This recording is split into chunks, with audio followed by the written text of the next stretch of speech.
मेरे प्रिय भाई और बहनों, आप सभी का स्वागत है ये हफ्ते का प्रोग्राम में जिसका नाम है ईगल आइज।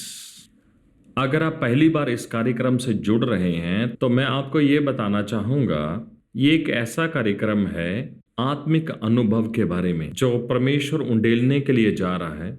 ये एक नई बात तो नहीं है, ये सदियों से चल रहा है, लेकिन हमने अपनी आंखें और दिमाग को बंद रखा है।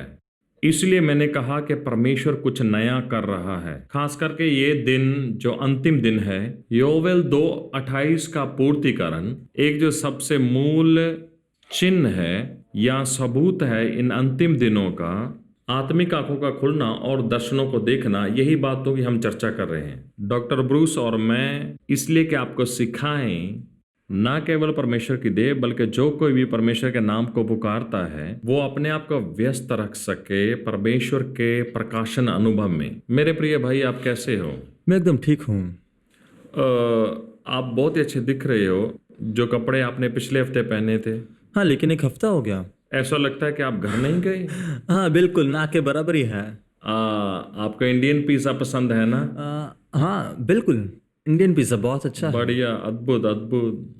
तो आप जानते हैं कि कुछ हफ्ते से हम लोग क्या है, कुछ बातों के लिए चर्चा कर रहे हैं, लगभग 2 महीने से, विभिन्न प्रकार के जो दर्शन होते हैं और उनके अनुभव के बारे में। आपकी सेवकाई के दौरान जब आप लोगों को शिक्षण देते हैं इस अनुभव के बारे में, कैसे नए लोग प्रत्युत्तर करते हैं? इसमें विभिन्न प्रकार है। एक तो वो संकोच रखते हैं क्योंकि वे लोग ने सीखा नहीं है कि वचन के आधार ये उनके लिए है, या तो फिर वे लोग एकदम भूखे हैं। अभी क्या मैं आगे और प्रश्न कर सकता हूँ? जब आपने अपनी सेवकाई को शुरू किया, कितना परिपक्व और अपरिपक्व परमेश्वर की देह थी, आत्मिक बातों में या आत्मिक अनुभव में? हाँ, जब मैंने ये शुरू किया था तो वे लोग आत्मिक वरदानों के ऊपर सहमत भी नहीं थे। सही में? जैसे कि जब मैं दर्शनों के बारे में, सपनों के बारे में, भाषांतर करना, आप समझ सकते हो, ये सब उनके नक्शों में भी नहीं था। वो लोग ये समझे जब मैं उनको सिखाया। इस बात में मैं बहुत रुकावट और विरोध का सामना किया। हाँ बिल्कुल, मुझे ये डर था कि वो मुझे कहीं बांध कर कहीं बाहर निकल ना दे। आपकी पृष्ठभूमि क्या है? आप ट्रेडिशनल डिनोमिनेशन चर्च से आए हैं या पेंटिकोस्टल कैरिस्मेटिक चर्च से आए हैं? नहीं, पेंटिकोस्टल कैरिस्मेटिक। ओह, हाँ, वे बस आप बस एक समझ में अटक जाते हो, एक धार्मिक समझ में कि आपके पास परमेश्वर का पूरा ज्ञान है। सही है। लेकिन ये सत्य नहीं है। हम संपूर्णता के भाग है। हमने सिर्फ एक भाग देखा है, हमने सब कुछ नहीं देखा है। सही है। और यही हमारी जो समझ है, इस तरह से हमें समझता मिलती है क्योंकि मुझे सत्य मिला, नहीं मुझे सत्य मिला, ऐसा है। हाँ, विरोध तो था। और आप जानते हो, मजाक की बात तो ये थी जब लोग कहते कि तुम बहादुर हो, ये सब बोल रहे हो इसलिए, लेकिन सच में ऐसा नहीं था। मैं आज्ञाकारी था। ओ, सामान्य विषय। हाँ, जैसे कि मैं जैसे बातों को देखता था। हाँ। लेकिन मैं आज्ञाकारी था। कौन सा समय था, 80 या 90? ये 90 की शुरुआत की बात है। 90? हाँ, मेरे हिसाब से ये कहना अच्छा होगा क्योंकि उस समय दौरान जब मैं पहली बार यूएस में आया, 91 या 92 में, मुझे यहाँ पे सम्मान और पदवी भी मिली। फिर मुझे पता चला कि मुझ में इतनी समझ नहीं है कि मैं उसको खुलेआम घोषित कर सकूं, बहुत जल्दी, बहुत गहरा। बिल्कुल। और भारत में भी जल्दी और गहरा, वो इतने परिपक्व नहीं है कि वो सब कुछ ये बातों को ग्रहण कर सके। हाँ सही है, लेकिन आपके पूर्वजों से भी आना चाहिए। सही है। बिल्कुल, क्योंकि आप उस स्थान पर चल रहे हो जहाँ पे कुछ लोग ही चले हो। ये उनके लिए नया है। हाँ सही है, हल चलाना आसान नहीं। आपको कितना समय लगा आपके अनुभव में कि परमेश्वर के शरीर को बढ़ाने के लिए और उसको सामान्य करने के लिए, अभी कहने के लिए ये सही है और ठीक है? उस समय सिर्फ मैं नहीं था जो हल चला रहा था, ऐसे कई लोग थे जिनमें से किसी को आप मिले हो, बॉबी कॉर्नर, बॉबी जॉन्स। और उस समय वे लोग किनारा या फिंच कहलाते थे। पेंटिकॉस्टल कैरिस्मेटिक, सही है। क्योंकि वो सब कुछ नया था, वो समय जो था नया काल था।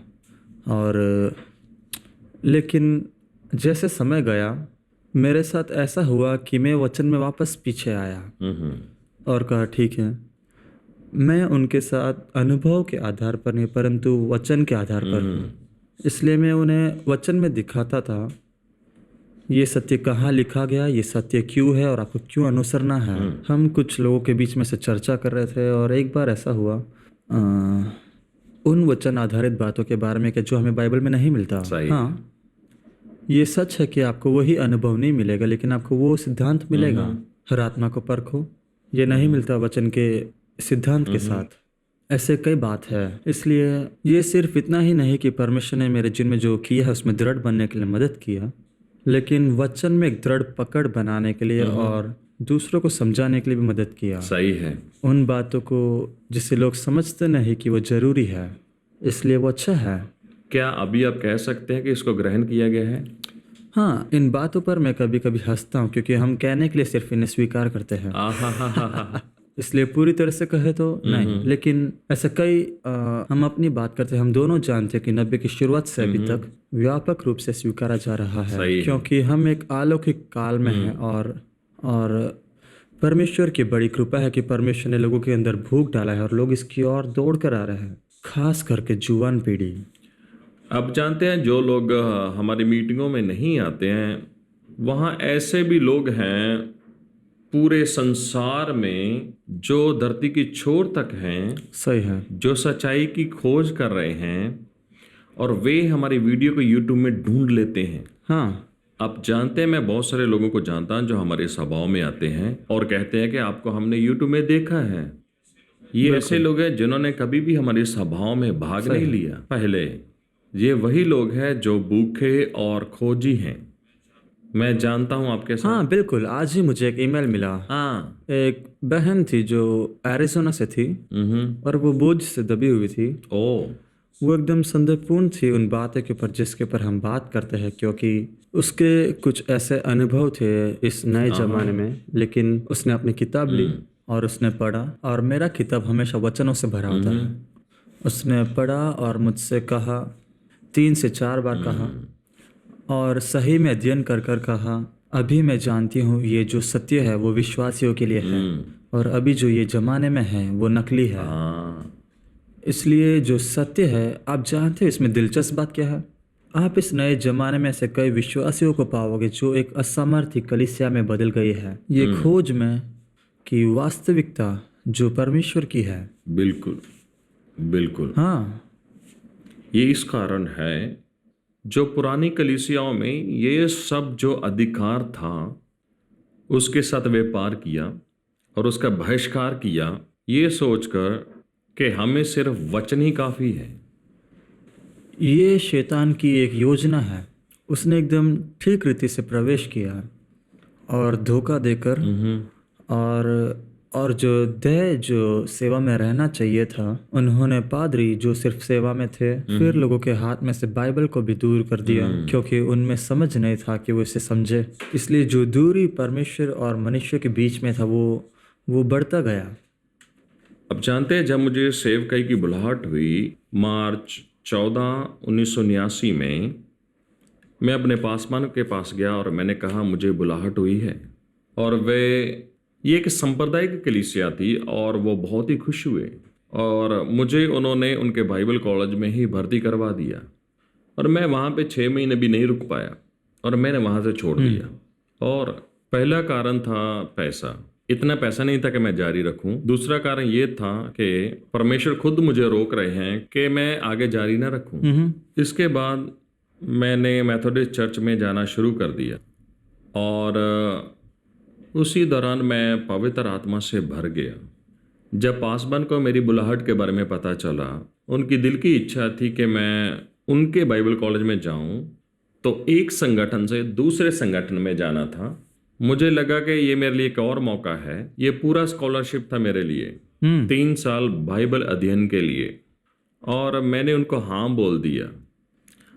और कुछ दिन के बाद जब मैं प्रार्थना कर रहा था, एक रात को सुबह के 2 या 3 और 4 बजे मैंने महसूस किया एक स्वर्गदूत मेरे कमरे में आया। मैंने उसको नहीं देखा, मैंने सिर्फ महसूस किया। जैसे आपने कहा कि आपके साथ भी ऐसा अनुभव हुआ था कि वो उधर खड़ा था। उन्होंने अपने विचारों को मेरे मन में डाला। परमेश्वर आपसे ये नहीं चाहता है, अरे नहीं, परमेश्वर ने आपको पासवान होने के लिए नहीं बुलाया, परंतु स्वार्थ तक के लिए। ये सुन के मैं खुश हुआ। आने वाले इतवार में मैं अपने पास्टर के पास गया और कहा, पास्टर, स्वर्गदूत ने आकर मेरी मुलाकात की है और कहा मैं पासवान के लिए नहीं, स्वार्थ तक के लिए बुलाया गया। उन्होंने मेरी ओर देखा, देखते रहे, और दुनिया के कौन से भाग से तुम आए हो, अब जानते हो। और ऐसा हुआ, उन्होंने अपने विचार को वापस ले लिया। किस तरह से प्रति उत्तर करना है जाने बिना उन्होंने कहा, ऐसा है तो हाँ, हमारे पास एक स्वायत्तिक संस्था है कनाडा में, हम आपको 1 साल के अध्ययन के लिए वहाँ भेज सकते हैं। जैसे आप वापस आओगे, आप एक लाइसेंस स्वायत्तिक बन जाओगे ये संस्था में। आप सारी कलीसिया में जा सकते हैं जो हमारी संस्था में है, जागृति सभाओं करने के लिए। मैंने कहा ये तो अच्छी बात है, कम से कम मैं अपनी बुलाहट को पूरा कर सकता हूँ। और कुछ ही दिनों के बाद फिर से मैं प्रार्थना कर रहा था सुबह के समय, और उसी घड़ी दूसरा एक स्वर्गदूत मेरे पास आया। मुझे ये पता चला जो पिछले हफ्ते जो स्वर्गदूत मेरे पास आया था वो स्वर्गदूत ये नहीं है। और उसने मुझसे कहा, मैं परमेश्वर के द्वारा भेजा गया हूँ, आपको किसी संगठन और किसी कलीसिया के साथ काम नहीं करना है, परंतु परमेश्वर के लिए काम करना है। मैंने कहा ठीक है। उसी के अगले हफ्ते मैंने अपने पासवान से जाके कहा, जब मैंने ऐसा कहा वो फूट उठे और अपने दिल की पूरी भड़ास को मेरे सामने निकाल दिया। उन्होंने गुस्सा होकर मेरे ऊपर चिल्लाना शुरू कर दिया, आप अपने बारे में क्या सोचते हो? आप जानते हो मैं 12 साल से सेमिनरी में हूँ, मेरे पास PhD है देव शास्त्र में। ऐसा दर्शन जैसा कुछ नहीं है, सपना जैसा कुछ नहीं है। बाइबल का जो आखिरी शब्द है, जो आमीन है, जब आमीन कहा तो आमीन है, ना कोई दर्शन, ना कोई सपना, ना कोई प्रकाशन। मैं आपका चेहरा यहाँ पे नहीं देखना चाहता हूँ, बाहर निकल जा। ओह, मैंने कहा ठीक है पास्टर, यही बात तो मुझे स्वर्गदूत ने भी कहा है। ना किसी व्यक्ति के नीचे, ना किसी कलीसिया के नीचे। जैसे वो गुस्सा हुए मैं वहाँ से चला गया। तो संस्था के नज़रिए से ये मेरा अनुभव था। अब जानते हैं, दर्शन नहीं है, प्रकाशन नहीं है, कुछ भी नहीं है। ये 82 की बात है। ओह, और कुछ साल के बाद मैं वही पासवान से मिला, मेरे पुराने पासवान। अभी वो एकदम ही शांत थे और माफ़ी मांग के ये कहा कि मैंने आपको गलत समझा है। मैं विश्वास करता हूँ दर्शनों पर, और मैं विश्वास करता हूँ परमेश्वर हमसे बात कर सकता है। ओह, यही है PhD, piled higher and deeper. वे दफनाए गए थे धर्म में। पाइल हायर और डीपर। पाइल्ड हायर और डीपर, हाँ। अच्छी पृष्ठभूमि है। क्या आपके जीवन में कुछ ऐसा रुकावट था? ओह हाँ, बिल्कुल हाँ। इधर एक सरल बात है। मेरे साथ पवित्र आत्मा के जो 9 वरदान है वो बाइबल में कुछ इस तरह से लिखा है, लेकिन आप चूक जाओगे अगर आप उसे गहराई से ना देखें, क्योंकि उनका जो पहलू है पवित्र आत्मा के कार्य के लिए वो मुझ में है। इसलिए वो 9 वरदान भी मेरे अंदर है। और मेरे निष्कपट मन और मेरे छोटी उम्र में मैंने परमेश्वर से कहा, प्रभु इन सारे वरदानों में मैं चलना चाहता हूँ। इसलिए मैंने पासवान से कहा, नहीं तुम ये नहीं कर सकते। मैंने पूछा, आपका मतलब क्या मुझसे नहीं? इसलिए क्या कि मेरा कुछ ही साल, 1 या 2 साल हुआ, लेकिन मैंने कहा अगर आप इच्छा रखो तो श्रेष्ठ वरदान। एक तरफ आप कह रहे हो कि आपको 3 ही मिलेगा, लेकिन एक तरफ कह रहे कि आपको सब मिलेगा अगर आप इच्छा रखो तो। इसलिए मैं शुरुआत के साथ सहमत हुआ। जैसे सक्रिय होना, मैं नहीं मानता कि पूरे वरदान को प्राप्त करने में कोई रुकावट था।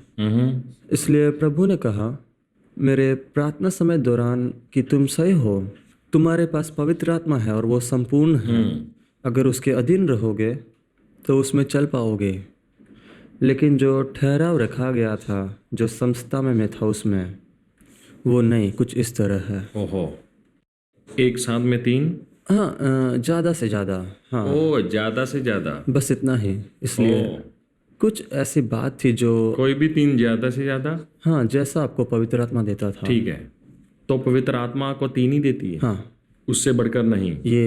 ये बात से मेरे जीवन में मैं विकलांग हूँ। आहाहाहा। लेकिन आप देखो कि ऐसा क्या आपको बांध के रखते हैं? किसी नहीं, तरह से बिल्कुल आपको नहीं, मैं बांधा इसके था? साथ सहमत नहीं हूँ। नहीं, ठीक है। बिल्कुल भी सहमत नहीं हूँ। मेरा मतलब, उनका कोई मतलब ही नहीं है। और जो संस्था में मैं था, उन्होंने तो कहा कि तुम प्रचार नहीं कर सकते। क्यों? मैंने पूछा क्यों? आपको क्योंकि सेमिनारी तुमने कोई जाना बाइबल अध्ययन नहीं किया है। नहीं? तो मेरा सवाल ये था कि पतरस को मैं मुंह मिला है? बाइबल कहते तुम निकलो, बस निकलो। उन्होंने यीशु के साथ समय बिताया, मैंने भी बिताया। ऐसा नहीं कि आपको ये कॉलेज में जाना है फिर आपको निकलना है। लेकिन क्या करें, वे लोग फंसे हुए हैं रीति रिवाजों में। लेकिन हाँ, मैं वचन का अध्ययन करता हूँ हमेशा। हाँ, बिल्कुल लेकिन उस तरह से नहीं जैसे कहा गया है। नहीं, इसलिए मुझे आपकी कहानी पर हंसी आ रहा था, क्योंकि जैसे स्वर्गदूत ने कहा, वो पासबान आपके लिए एक जीवित गवाह बने, आपके ऊपर गुस्सा होकर। परमेश्वर ने आपसे कहा होगा, मैं तुझसे कहा था। ओ, आपको देखना चाहिए था। आप जानते हो, सभी विश्वासियों के सामने, सभी के बीच में मेरे ऊपर जोर से चिल्लाए, मुझे डांटा और निंदा करते कहा, चले जाओ, दर्शन और सपने जैसा कुछ भी नहीं है। जो आखिरी शब्द है बाइबल में वो देखो, आमीन कहा गया है, खत्म, उससे ज्यादा नहीं। उनका मतलब ये नहीं होगा तो भी ठीक है। लेकिन आप जानते हो, इस अनुभव से पहले मुझे एक सपना आया। वो सपने में, आप जानते हो, अंडाकार कॉन्फ्रेंस टेबल, और मैंने अपने आप को वहाँ पे बैठे हुए देखा और यीशु मसीह मेरे करीब था और हमारे संगठन के तीनों पासवान मेरे पासवान को मिलाकर सब टेबल के पास बैठे थे। मैं उनको बता रहा था मेरी बुलाहट। वो तीनों पासवान, वो बस पहले तो वो सुन रहे थे और उनका चेहरा निंदा में तब्दील हो गया, जैसा दबा देना और विश्वास न करना, शंका करना। मेरे पासवान ने कहा, मैं विश्वास नहीं करता हूं जो आपने कहा है, कुछ भी ऐसा नहीं है, परमेश्वर ऐसे बात नहीं करता, ऐसा कार्य नहीं करता। प्रभु शांति से बैठ कर ये सभी बातें सुन रहे थे और मैं अंदर से टूट गया, निराश हो गया। मैंने प्रभु की ओर देखा और उन्होंने मुझे कहा, जो कुछ भी आप कहोगे ये विश्वास नहीं करेंगे, पर मैं आपके साथ हूं। जाओ, जिस काम के लिए मैंने आपको बुलाया है उस काम को करो। आने वाले हफ्ते में मैंने ये सब कुछ बताया और उनका चेहरा वैसा ही था जैसा मैंने सपने में देखा था। क्या बात है। और ये मेरे लिए एक दूसरा पुष्टिकरण था कि तो जा, बाहर जा। मेरे जीवन में भी कुछ ऐसा ही था, जैसे हमने पिछले हफ्ते कुछ बातों पर चर्चा किया था। प्रभु, मुझे एक मार्गदर्शक की जरूरत है। उन्होंने कहा, नहीं, सही है, मेरे पीछे चल, मैं तेरी मार्गदर्शन करूंगा जैसे मैं चाहता हूँ। इसका मतलब ये नहीं कि प्रभु के दास द्वारा मुझे कोई प्रेरणा नहीं मिला, लेकिन ऐसा नहीं हुआ कि मेरे साथ आकर मेरी मार्गदर्शन की, जैसे एलिशा के लिए लिया था। ऐसे कई प्रभु के दास थे जिनको मैं देखता था और मैं चाहता था कि मैं इनकी तरह बनूं, लेकिन कुछ ही सालों में वे लोग पाप के खाई में गिर गए और उनका जीवन तो कुछ ऐसा। मैं सोचता हूँ, प्रभु धन्यवाद कि आप मुझे ये हालत पर नहीं लेकर आए। लेकिन अभी भी ऐसे कई दास हैं जिनके साथ मैं एक ही मंच में सेवा करता हूँ, जैसे एक नेविल है और एक आप हो। आप जानते हो, ऐसे ही परमेश्वर के पास कई मार्ग है कि वो आपकी मंजिल में आपको पहुंचा दे, और वो श्रेष्ठ है। कुछ ऐसा ही मैं अपने जीवन में देखता हूँ। जब मैं जानना चाहता था, आप जानते हैं, एक परमेश्वर का दास जिनकी सेवकाई के दौरान मेरा पवित्र आत्मा से बपतिस्मा हुआ था, उनका एक प्रशिक्षण संस्था थी। यहाँ पे वो एक हफ्ता पवित्र आत्मा के वरदानों के बारे में बताते थे और लोगों के लिए प्रार्थना करते कि लोग इसे प्राप्त करें। मैं वो सभा के लिए पंजीकरण किया। कुछ कारणवश उन्होंने मुझे स्वीकार नहीं किया। उनकी कुछ आयु सीमाएं थी। आप कम से कम 25 की उम्र का होने चाहिए। उस समय मैं 21 साल का था और मैं अंदर से एकदम टूट गया, निराश हो गया कि मुझे स्वीकार नहीं किया गया। 1 महीने के बाद एक और परमेश्वर का दास जॉन, उन्होंने शुरू किया अपना केंद्र। जब मैं दाखला के लिए गया, उन्होंने स्वीकार किया और मैं बहुत ही खुश था।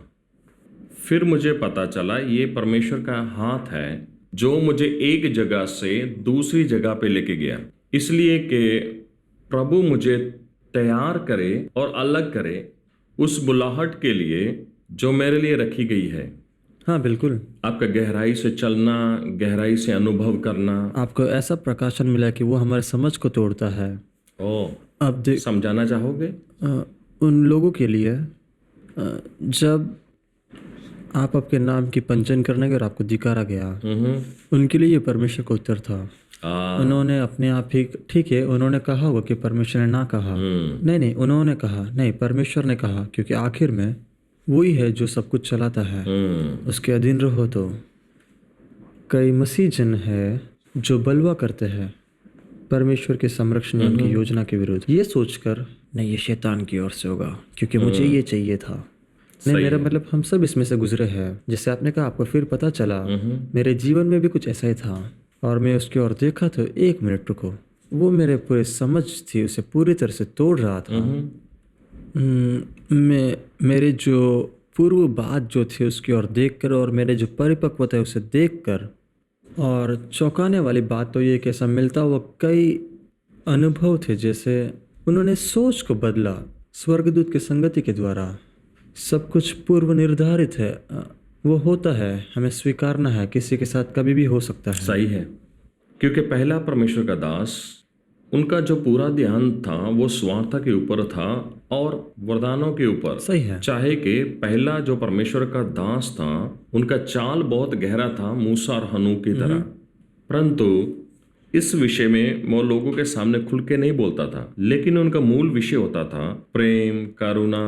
आप जानते हैं परमेश्वर के दूसरे दास जॉन, उनकी सेवकाई चिन्ह और चमत्कारों के द्वारा थी, लेकिन वो परमेश्वर के साथ बहुत गहराई से भी चलते थे और जो वो लोगों को बताते भी थे। जब मैं पीछे मुड़कर देखता हूँ तो क्या ये परमेश्वर के द्वारा दिया गया है, या पहले भी हमने बात किया है पिछले हफ्ते पूर्व निर्धारित, तो उनको मिलना और सुनना और उसको स्वीकार करना, वो मुझे उत्तेजित किया कि मैं वो दिशा की ओर बढ़ सकूं जहां पे मेरी आत्मिक आंखें खुल सकें। भूख और प्यास वो स्वर्गीय बातों के लिए गहरा प्रकाशन प्राप्त करना, वो मेरी मंजिल थी। इसलिए परमेश्वर ने मेरा मार्गदर्शन किया वो दिशा की ओर, ताकि मैं बातों को सुन पाऊं और मैं उसको समझ पाऊं। हाँ, ये मेरे साथ बाइबल कॉलेज में हुआ था। मैंने शुरू किया जब मैं 21 साल का था। 1 साल के बाद मैंने छोड़ दिया। सही है, क्योंकि वो एकदम धार्मिक था और मैं वचन ज़्यादा पढ़ता था और अध्ययन करता था, और मेरा जो चाल था वो कई सालों से परमेश्वर के निकट था। और जब परमेश्वर ने सोचा कि वो मेरे जीवन के अंदर कुछ सिद्धांतों को स्थापित करेंगे जिसमें से बाहर नहीं निकल सकता, इसलिए नहीं कि मैं कट्टर था, इसलिए क्योंकि मेरे जीवन की कुछ क्रिया को मैं समझता था। उसके बाद उन्होंने मुझे भेजा कि मैं औपचारिक अध्ययन कर सकूं, क्योंकि अब मैं उनके रूप में नहीं बदलूंगा। मेरा नींव अभी पहले से प्रभु में है, और यही बात हमेशा होता है। यही बात जो है वो सबसे बड़ा रुकावट है जिस अलौकिक बात की हम चर्चा कर रहे हैं, देखना और जाना। हम अध्ययन करते हैं अपने आप को उन निर्देशकों के नीचे जो अविश्वास में फंसे हुए हैं। आज ऐसे कई अविश्वासी लोग हैं जो इन सेमिनारी से निकल कर आ रहे हैं, वो सही है, पहले से भी बढ़कर। अगर आपका जो नींव है वो परमेश्वर और वचन में दृढ़ ना हो और आप सेमिनारी में जाकर आओगे, अविश्वासी बनकर आप वापस आओगे। मुझे एक घटना याद है। एक जवान व्यक्ति और जवानों का एक समूह दक्षिण भारत के एक गांव से हमारी सभाओं में उनका पवित्र आत्मा से बपतिस्मा हुआ, और वो एक ज्वाला में थे कि प्रभु के पीछे चले। उसमें से एक व्यक्ति, प्रभु का बुलाहट उन्हें महसूस हुआ और उन्होंने निर्णय लिया कि वो बाइबल कॉलेज में जाए और अध्ययन करे। 1 साल के बाद वो जब छुट्टी में घर वापस आया, उसने पूरी रीति से पवित्र आत्मा का बपतिस्मा को धिक्कार दिया, सब कुछ धिक्कार दिया। फिर जो कुछ उसने सीखा था उसे हमें निकालना पड़ा जब तक वो स्थिर नहीं हो गया कि वो वापस जाके अध्ययन करने के लिए जाए। यही है जो सेमिनरी करती है, हाँ बिल्कुल। पर सब नहीं है कि हाँ नहीं? लेकिन ऐसे कई है। वो वे करते हैं। आप जानते हो कुछ सालों में भी बदल गए हैं। बाइबल कॉलेज में भी कुछ ऐसी बातें सिखाए जा रहे जो जुआनों को अविश्वासी बनाकर निकाल रहे हैं। शायद इंडिया में ऐसा नहीं होगा, लेकिन पूर्व देशों में ऐसा लग रहा है कि फिलिस्तीनी जो है सैमसन की आंखों को निकाल रहे हैं। बिल्कुल। ठीक है, हम जब आंखों को निकालने की बात करते हैं, आप रात के भोजन में क्या लेना पसंद करेंगे? आंखें तो नहीं ना? नहीं नहीं, बिल्कुल भी नहीं, आँख नहीं। क्यों? क्या आपने बकरी की आंखें खाई? नहीं, कभी खाया नहीं, कभी खाऊंगा भी नहीं। आप क्या लेना चाहोगे? कुछ आपके तीखा लिए या गुप्त सादा? रहेगा। और कुछ गुप्त है? ठीक है मेरे प्रिय भाई और बहनों, मुझे उम्मीद है आप सभी ने इस एपिसोड से कुछ सीखा होगा।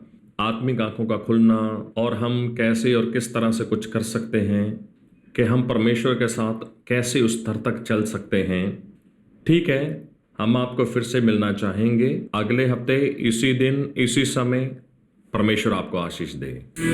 If you are blessed by this program, please send your testimonies and feedbacks to Angel TV, Villivakkam, Chennai 600049, Tamil Nadu, India. Our email ID is programs.hindi@angeltv.org. अगर आप इस कार्यक्रम से आशीषित हैं, तो अपनी गवाही और विचार हमें इस पते पर भेजिए। Angel TV, Villivakkam, Chennai 600049, Tamil Nadu, Bharat. हमारा ईमेल आईडी है programs.hindi@angeltv.org।